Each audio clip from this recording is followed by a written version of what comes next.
10th class का model paper आ गया है, मॉडल सेट मैथ का। यहाँ देखिए question number 1, P x square minus 27 के शून्यक हैं। शून्यक निकालने के लिए हम लोग पी एक्स बराबर 0 करते हैं, तो इतना बराबर 0 करेंगे, यानी कि एक्स स्क्वायर बराबर 27 हो जाएगा। इधर माइनस में है, बराबर के इधर जाने से प्लस में, और x बराबर यहाँ √27 होगा। रूट के आगे प्लस माइनस दोनों चिन्ह होता है, और इनको थोड़ा हल करेंगे तो प्लस माइनस √3 इंटू 3 इंटू 3, 3 तिया 9, 9 तिया 27 आ गया। 2 3 में से एक 3 बाहर आ जाएगा, तो प्लस माइनस 3√3 आ गया। ये आंसर होगा ऑप्शन नंबर बी।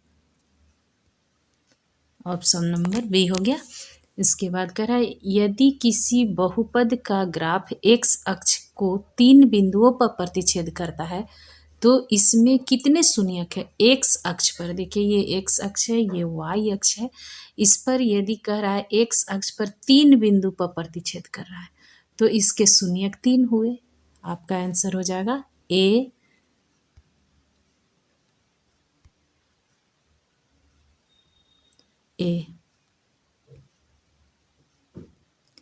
नेक्स्ट है, दो परिमेय संख्याओं के बीच कितनी परिमेय संख्या हो सकती है। दो परिमेय संख्याओं के बीच अनंत, इनफाइनाइट, हम लोग उसको काउंट नहीं कर सकते। किसी भी दो संख्या के बीच में अनगिनत परिमेय संख्या होती है, तो ऑप्शन नंबर डी अनंत। दो क्रमिक सम संख्याओं का HCF क्या होगा। लेकिन यहाँ कह रहा है सम संख्याओं का। सम संख्या जैसे हमारे पास 2 और 4, ये 2 हो गया लगातार सम संख्या। उसी तरह से यहाँ और आगे लिखेंगे तो 6, जैसे 4 और 6 ले लिए, इसके बाद 8 आएगा, तो हमारा 6 और 8 लगातार वाला जो सम संख्या है उसको लेंगे, तो इन दोनों में हमारा क्या HCF आएगा। हमारा HCF आ जाएगा 2, यानी कि ऑप्शन नंबर बी सही हो गया। उसके बाद दो चरों x और y में रैखिक समीकरण ax + by + c = 0 के कितने अधिकतम हल संभव है। इसमें ax + by + c = 0 के कितने अधिकतम हल संभव है कह रहा है, तो इसमें हम लोगों का अनगिनत मान निकलेगा। जैसे x का जितना मान रखते जाएंगे y का उतना मान निकलते जाएगा, तो इनफाइनाइट होगा, अनगिनत। Option number C. नेक्स्ट,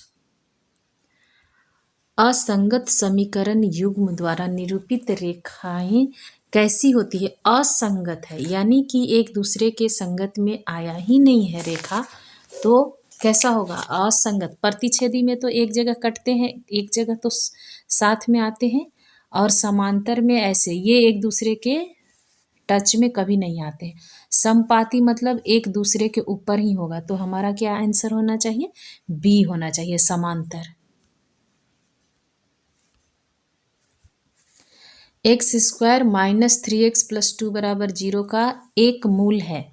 इसका क्या एक मूल होगा, यानी अल्फा बीटा जो रूट्स हम लोग निकालते हैं, तो इसको हल करेंगे और इसको निकालेंगे। जैसे x² माइनस, यहाँ पर हम लोग पहला और तीसरा को गुना करते हैं, बीच वाला के इतना लाते हैं, तो -2x - x + 2 = 0। इसको खंड कीजिए, यहाँ x कॉमन हो जाएगा, x - 2, और यहाँ पर हमारा -1 कॉमन हो जाएगा, तो x - 2 = 0, यानी कि यहाँ x - 2 है, यहाँ भी x - 2 है, तो x - 2 कॉमन आ जाएगा। यहाँ बचेगा हमारा x और माइनस यहाँ बच गया 1, इतना बराबर 0। x - 2 = 0 और x - 1 = 0, यानी x का मान हमारा 1 हो गया 2, और यहाँ x का मान हो गया 1। यहाँ ऑप्शन देखिए क्या क्या दिया हुआ है। यहाँ C दिया हुआ है 2, क्योंकि हमारा 1 और 2 आंसर आया है। इसका रूट्स, 2 रूट जो निकला है वो 1 और 2 आया है, तो 1 तो यहाँ ऑप्शन में नहीं है, यानी ऑप्शन नंबर C सही हुआ। 2 लगातार विषम धनात्मक पूर्णांक ज्ञात कीजिए जिनके वर्ग का योग इतना दिया हुआ है। विषम होगा और लगातार भी होगा। तो हम लोग यदि x एक मानते हैं तो दूसरा हमारा क्या हो जाएगा, x+2 होना चाहिए, क्योंकि यदि जैसे 2 लिए तो 2 के ये विषम है तो 3 लेंगे, 3 के बाद 1 जोड़ेंगे तो 4 हो जाएगा। तो हम लोग को उसमें विषम संख्या के लिए 2 जोड़ना पड़ेगा, सम के लिए भी 2 ही जोड़ते हैं। 2 लगातार विषम धनात्मक पूर्णांक ज्ञात कीजिए जिनके वर्गों का योग इतना है। तो हमारा एक x हो गया और दूसरा हमारा x+2 हो गया। तो इन दोनों का वर्ग करना है और साथ में जोड़ना भी है। योग बराबर दिया हुआ है 290। इनको हल करना है। x² प्लस यहाँ a+b का होल स्क्वायर में तोड़ेंगे तो x² + 4x + 4 बराबर 290। x² यानी 2x² हो गया प्लस 4x + 4 और माइनस इधर आ जाएगा हमारा 290 बराबर 0। अब यहाँ हम लोग इसको घटा देंगे इसमें से, तो 2x² + 4x यहाँ माइनस हो जाएगा, घट जाएगा तो 10 में से 4 जाएगा 6 बचेगा, यहाँ 8 हो गया और 2। इसमें सब में 2 2 शामिल है तो 2 को कॉमन लेकर के बराबर के उधर भेज देंगे। हमारा हो जाएगा कितना, x² प्लस यहाँ कॉमन ले लेते हैं, अब 2 कॉमन ले लेते हैं तो 2 कॉमन लेंगे तो यहाँ बचेगा x² + 2x - 143 बराबर 0। और हो गया x² + 2x - 143 बराबर 0। यहाँ हमारे पास ये समीकरण आया। अब इसको खंड करना है। देखिए x² प्लस ये इसको खंड करेंगे, 13 और 11 को गुना कीजिएगा तो इतना आ जाएगा। तो हमारे पास हो गया 13x और -11x - 143 बराबर 0। इसमें हम लोग के पास इतना है, बराबर 0 करेंगे। फिर इसमें x इसमें और इसमें x कॉमन लेंगे, इसमें -11 कॉमन ले लेंगे। तो आगे देखिए आया था x² और प्लस में 13x -11x - 143 बराबर 0। इसमें x कॉमन ले लेंगे तो x + 13 हो गया और इसमें -11 कॉमन ले लेंगे तो x + 13 हो जाएगा, इतना बराबर 0। उसके बाद देखिए इसमें x + 13 कॉमन ले लेंगे तो x + 13 आ गया यहाँ और यहाँ बचेगा x, यहाँ बचेगा -11 तो x - 11 बराबर 0। यहाँ x + 13 बराबर 0 और x - 11 बराबर 0, लेकिन यहाँ आ गया x बराबर -13 और यहाँ आया x बराबर 11। हम लोगों को जो प्रश्न में करा है वो धनात्मक विषम पूर्णांक लेना है, तो ये तो ऐसे ही नहीं लेना है हम लोग को। यानी x का मान 11 आ गया और दूसरा जो हो जाएगा वो पहला हमारा था x, तो x के लिए 11 हो गया और x + 2 दूसरा जो संख्या था वो हो जाएगा 11 + 2 यानी कि 13। तो हमारा ऑप्शन नंबर डी सही हो गया, 11 और 13। निम्नलिखित में कौन AP समांतर श्रेणी में है? यहाँ हम लोग को चेक करना है। इनका यदि डिफरेंस जो है वो एक बराबर आ जाएगा तो सबका, तो वो हमारा AP में आ जाएगा। यहाँ देखिए 4 में से 2 जा रहा है तो 2 बचा और 8 में से 2 घटाएंगे तो 6 बच जाएगा, ये हमारा AP में नहीं है। उसके बाद देखिए यहाँ भी 3 में से 1 जाएगा 2 और 9 में से 3 जाएगा तो 6, तो ये भी हमारा नहीं हुआ। नेक्स्ट देखिए यहाँ -6 में से -10 को घटाना है तो यहाँ हो जाएगा -6 +10 बराबर यहाँ हो गया 4। और नेक्स्ट है -2, ये दूसरा वाला है, -2 में से घटाना है -6 को तो यहाँ हो जाएगा -2 और +6 यानी यहाँ भी हो गया 4। ये तो आ गया हमारा, यानी AP में कौन है, ये ऑप्शन नंबर C है। 10 नंबर कह रहा है 1, 4, 7, 10 के 18वें पद का मान यहाँ पर देखिए हमारे पास दिया हुआ है ए का मान दिया है, ए का मान हमारा 1 हो गया, डी का मान कितना हो गया, डी का मान हो गया यहाँ हमारा 4 में से 1 घटेगा तो 3 हो जाएगा, और एन हमारा हो गया 18, 18 हमें पद कह रहा है। तो इस तरह से हम लोग को निकालना है ए एन बराबर A plus N minus 1 into D, ये फॉर्मूला है। अब इसमें ए एन मतलब ए 18 पद निकालना है, तो हम लोगों के पास दिया हुआ है ए 18 का मान यहाँ दिया हुआ है 18, ए एन पद वहीं निकालना ही है, तो ए एन रह जाएगा यहीं पर।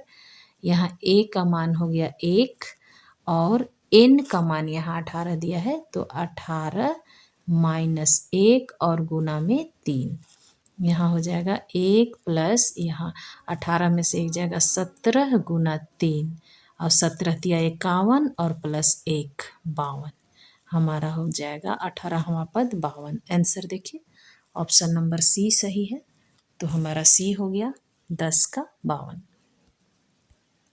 11 नंबर देखिए, दो समरूप त्रिभुजों के क्षेत्रफल का अनुपात, दो समरूप त्रिभुज का क्षेत्रफल का अनुपात दिया है, तो उनकी संगत भुजाओं का अनुपात क्या होगा। देखिए जब त्रिभुज समरूप होता है, तो जैसे त्रिभुज ए बी सी जो भी होगा, ए बी सी त्रिभुज, तो इसका और एक और त्रिभुज है जैसे डी ई एफ, जो भी दो अलग अलग त्रिभुज हुआ, और इनका क्षेत्रफल जो है वो क्या होता है, इनका क्षेत्रफल का स्क्वायर जो होता है वो इनका भुजा के स्क्वायर के यानी 16/9 के बराबर इतना अनुपात में होता है। तो ये जो स्क्वायर में है वो कहाँ चला जाएगा, रूट में, यानी कि 4 चौके 16 और 3 तिहाई 9, तो हमारा ऑप्शन हो जाएगा 4:3। 11 का ऑप्शन नंबर सी 4:3। नेक्स्ट है सम चतुर्भुज के विकर्ण 6 सेंटीमीटर और 8 सेंटीमीटर है। सम चतुर्भुज, इसकी प्रत्येक भुजा की लंबाई क्या होगी। सम चतुर्भुज है तो सम चतुर्भुज में तो सभी भुजा बराबर होते हैं, लेकिन इसका विकर्ण दिया हुआ है 6 सेंटीमीटर और 8 सेंटीमीटर, तो हम सम चतुर्भुज है, ये है 6 सेंटीमीटर और ये वाला है 8 सेंटीमीटर। हम लोगों का इसका मान पूछ रहा है, तो हम लोग और आसानी से निकाल सकते हैं। यहाँ 90 डिग्री का कोण बनता है, ये हमारा एक दूसरे का विकर्ण जो है वो काटता है, समद्विभाजित करता है, तो इधर 4 हो जाएगा और इधर 4, यहाँ भी 3 और यहाँ भी 3, तो हम लोग समकोण त्रिभुज से इसमें पाइथागोरस थ्योरम लगाएंगे और इसका मान निकाल लेंगे। तो ये 90 डिग्री के सामने वाला जो होगा वो एच हमारा कर्ण होगा, एच हो जाएगा, तो इसलिए हम लोग इसका मान निकालेंगे। तो 4 का स्क्वायर प्लस 3 का स्क्वायर रूट के अंदर में, यहाँ हमारा हो जाएगा √16 प्लस 3 तिहाई 9 यानी कि 25, यानी हमारा आंसर आ गया 5। ये आसान हो गया, हमारा आंसर हो जाएगा 5 centimetre, option number C. Next है दो अक्षों के प्रतिच्छेदी बिंदु को क्या कहते हैं। दो अक्ष जो है एक्स अक्ष और वाई अक्ष जब एक दूसरे को काटते हैं तो जिस बिंदु पर काटते हैं उसको मूल बिंदु कहते हैं। ऑप्शन नंबर बी होगा 13 का बी, मूल बिंदु, जिसका निर्देशांक 0 0 होता है। नेक्स्ट है ए वाई अक्ष से 5 इकाई युग्म और एक्स अक्ष पर एक बिंदु P स्थित है, तो बिंदु P के निर्देशांक हैं। इसमें कह रहा है, इसको समझना है, ये एक्स अक्ष है, ये वाई अक्ष है, ये एक्स हो गया, ये वाई हो गया। इसमें कह रहा है वाई अक्ष से 5 इकाई युग्म, वाई अक्ष से इधर जाएंगे 5 इकाई युग्म, और एक्स अक्ष पर यहाँ मान लीजिए 5 है, एक्स अक्ष पर एक बिंदु P है यहाँ, तो P के निर्देशांक क्या हो जाएगा, तो हमारा एक्स में तो ये 0 है और y का मान कितना हो गया, सॉरी x का मान 5 और y का मान 0। x पर ही है, ये दूरी 5 है तो ये 5 हो गया और ये हो जाएगा 0, यानी x का मान 5 और y का मान 0। ऑप्शन नंबर ए सही होगा।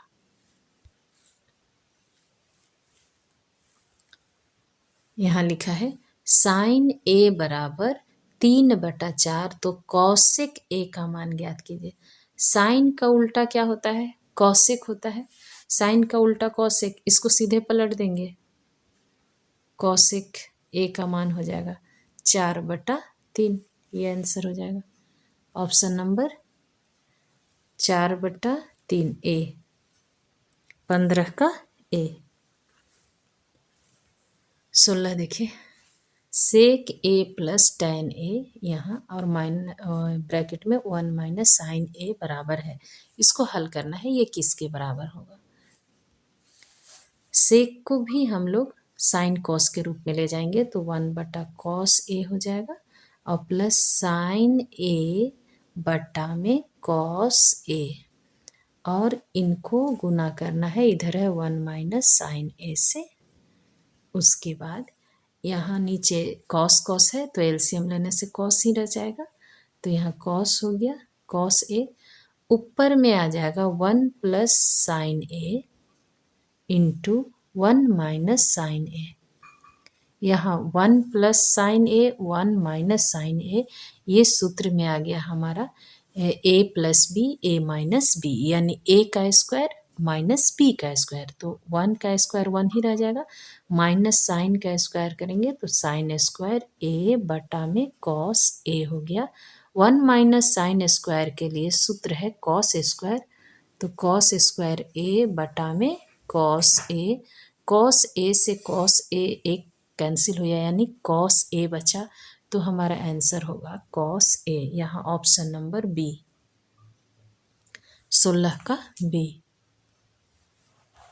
नेक्स्ट है, यदि tan a बराबर √3 है तो a का क्या मान होगा। तो यहाँ पर हम लोग निकालेंगे, देखिए tan a जो है बराबर √3 दिया है, √3 tan में किसका मान होता है, tan 60 का मान होता है √3, यानी कि ये tan और ये tan दोनों सेम है रेशियो, यानी a बराबर हमारा 60 डिग्री होगा, ऑप्शन नंबर बी। नेक्स्ट है, जब किसी सीधे खड़े खंभे की छाया और उसकी ऊंचाई बराबर हो तो सूर्य का उन्नयन कोण मान क्या होगा।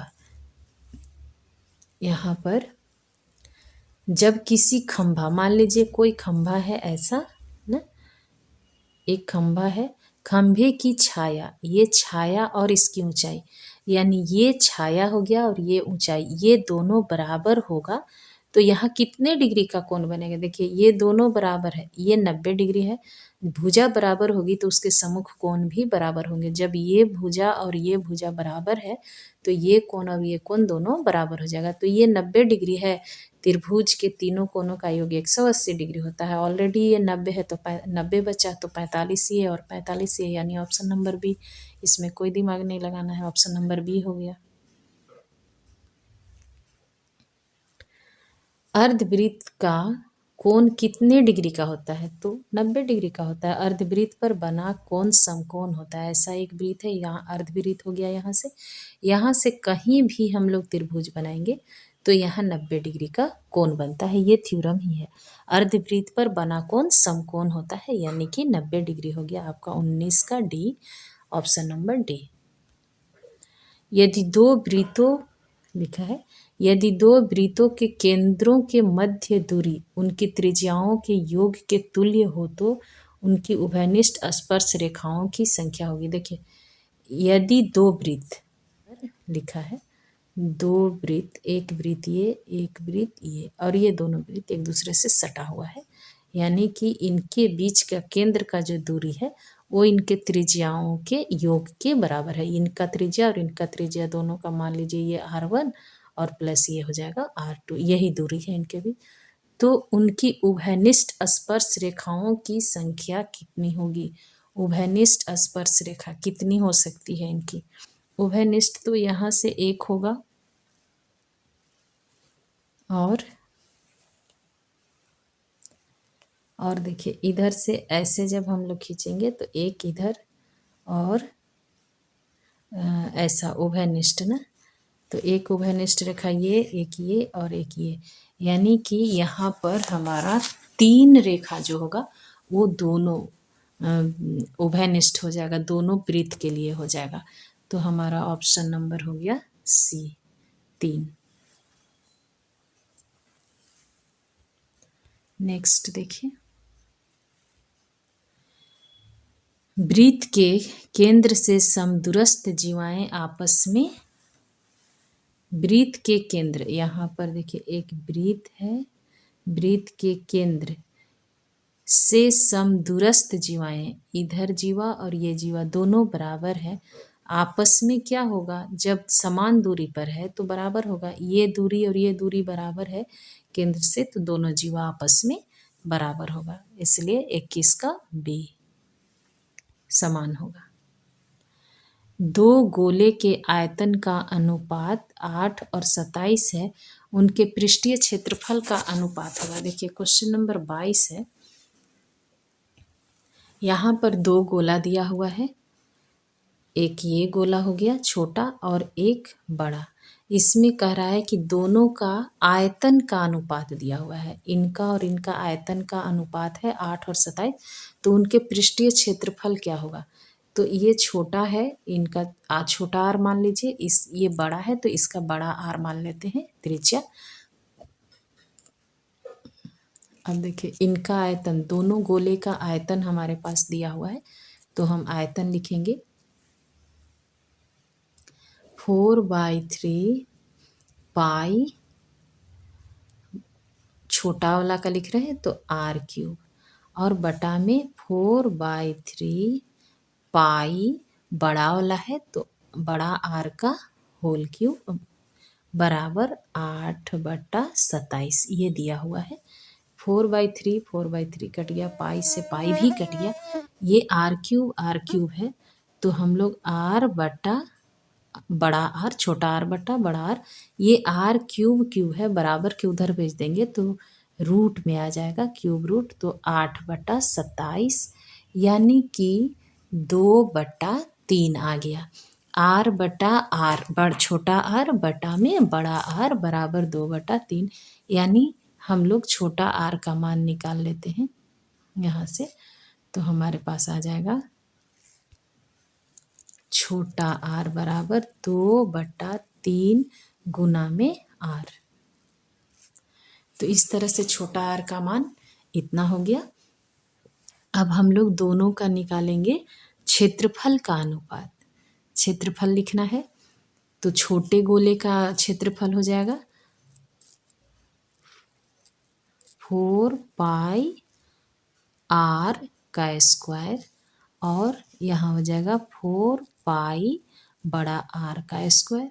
यहाँ पर देखिए 4 पाई तो कट ही जाएगा, ये जो R है वो छोटा r ही रह जाएगा, और बड़ा वाला R के बदले में R स्क्वायर है, हम लोग इसको R के जगह में यहाँ रख देते हैं ना, बड़ा वाला R के साथ में मान, तो 2/3 R हो जाएगा इसका स्क्वायर, और बटा में हो गया R का स्क्वायर, और इसको हल करेंगे तो हमारे पास आ जाएगा 2 दूनी 4, 3 तिहाई 9, R का स्क्वायर बटा में R का स्क्वायर, तो R स्क्वायर कट गया, तो बच गया 4/9, यानी 4:9 ऑप्शन है, ऑप्शन नंबर डी दिख रहा है 4:9।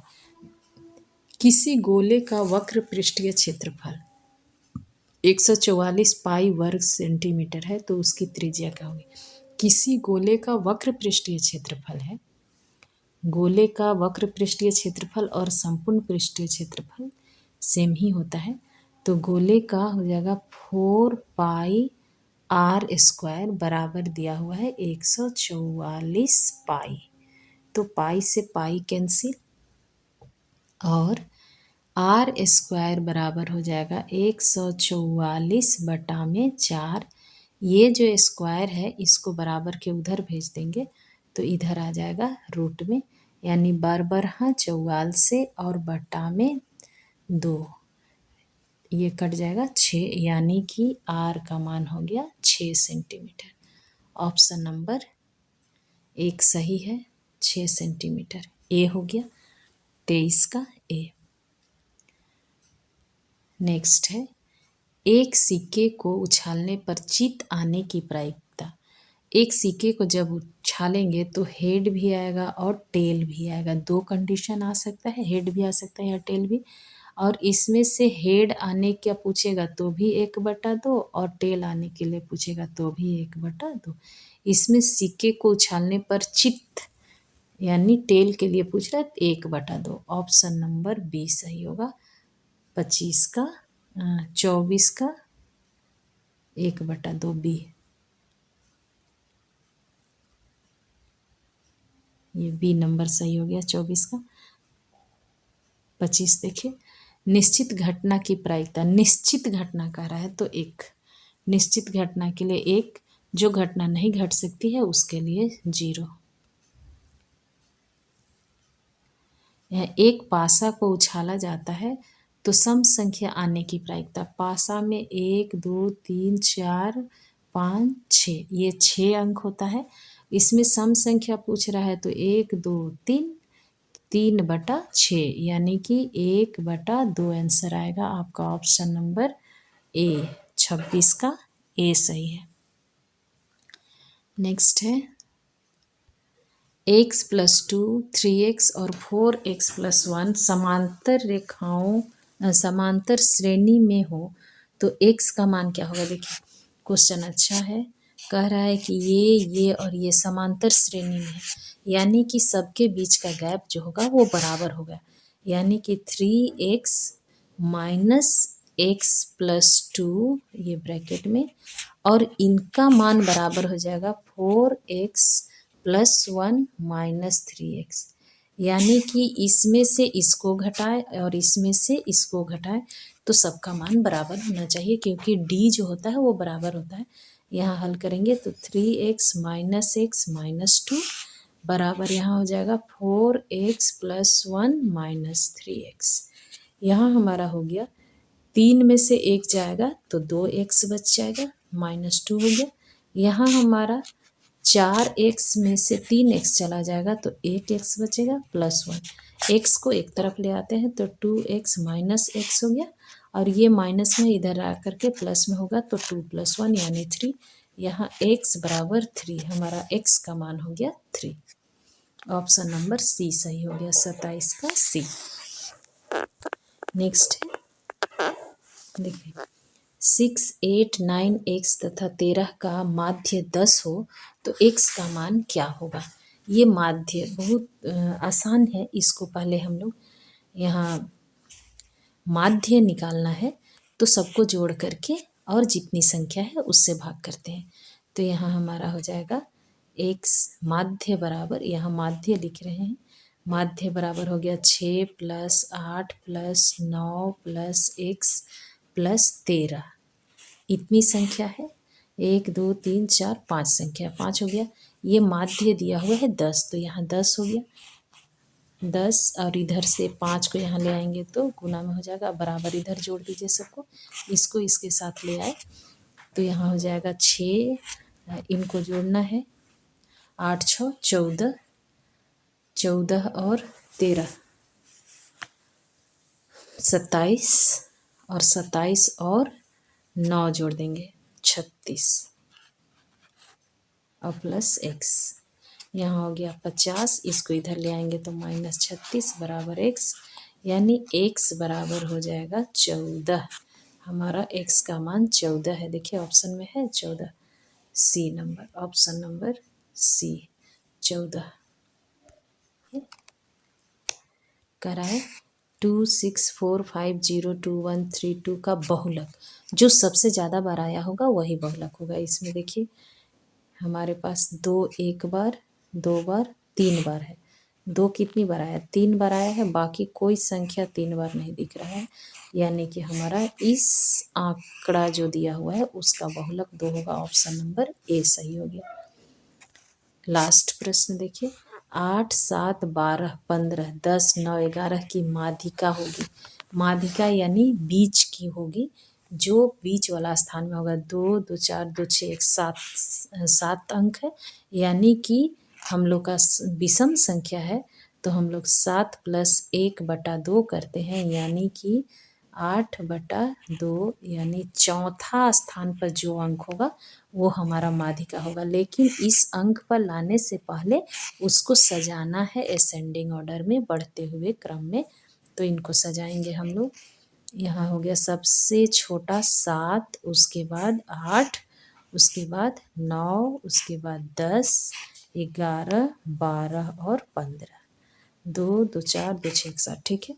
तो इस चौथे स्थान में कौन है, हमारा 10 है, यानी कि हमारा माध्यिका हो जाएगा 10। ऑप्शन नंबर ए सही हो गया, इसका ए।